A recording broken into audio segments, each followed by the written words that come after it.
নমস্কার, 7 নিউজ নেটওয়ার্কে আপনাদের স্বাগত।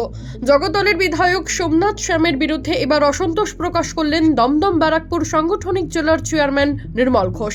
বিধায়কের প্রাণ সংশয়ের প্রসঙ্গে কথা বলতে গিয়ে তিনি জানান, নিরাপত্তার ব্যাপারে সমস্যা হলে সংবাদ মাধ্যমের সামনে বলার আগে দল ও সরকারকে জানাতে পারতেন। প্রশাসন সেই বিষয়ে খতিয়ে দেখত, আমাদের বিভিন্ন ফোরামে জানাতে পারতেন। দল পুরো বিষয়টা বুঝতো, তিনি দলকে বলতে পারতেন। এবং নৈহাটি বিধায়কের নিরাপত্তা বাড়ানো হয়েছে। আপনি তো কালকে বিধায়ক এটা সরকার দেখছে, প্রশাসন দেখছে না, প্রশাসন দেখছে। যদি মনে করে যে তার সংগঠনের দায়িত্বে আছেন, মানে সে আমাকে তো প্রশাসন দেখবে। কারো নিরাপত্তা হানি হলে নিশ্চয়ই সে আমাকেও বলতে পারে, সরকারকে জানাতে পারে, আমাদের বিভিন্ন ফোরামে জানাতে পারে। সেটা আমরা আবার আলোচনা করে দেখব। সেটা নিয়ে তো দল বুঝবে, দলের কাছে বলতে পারতো, কিন্তু তবু দল এই ব্যাপারে সতর্ক আছে, নজর দিচ্ছে।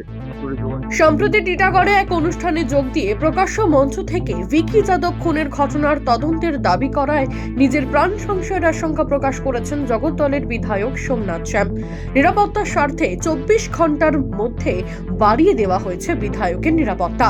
তবে গোটা প্রক্রিয়ায় জগদ্দলের বিধায়ক সোমনাথ শ্যামের ভূমিকায় অসন্তুষ্ট হতে দেখা গেল দলের শীর্ষ নেতৃত্বকে।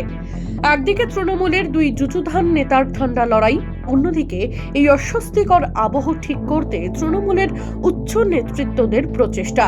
সব মিলিয়ে আসন্ন লোকসভা নির্বাচনের আগে ধীরে ধীরে আরো জটিল হয়ে যাচ্ছে না তো শিল্পাঞ্চলের রাজনীতি, প্রশ্ন তুলছেন নিন্দুকেরা। রাজা দে 7 নিউজ সোদপুর। সমস্ত খবরের আপডেট পেতে লাইক করে সাবস্ক্রাইব করুন 7 নিউজ। সেই সঙ্গে বেল বাটন প্রেস করতে ভুলবেন না। আপনাদের একটা সাবস্ক্রিপশন আমাদের জন্য অত্যন্ত মূল্যবান। জয় হিন্দ।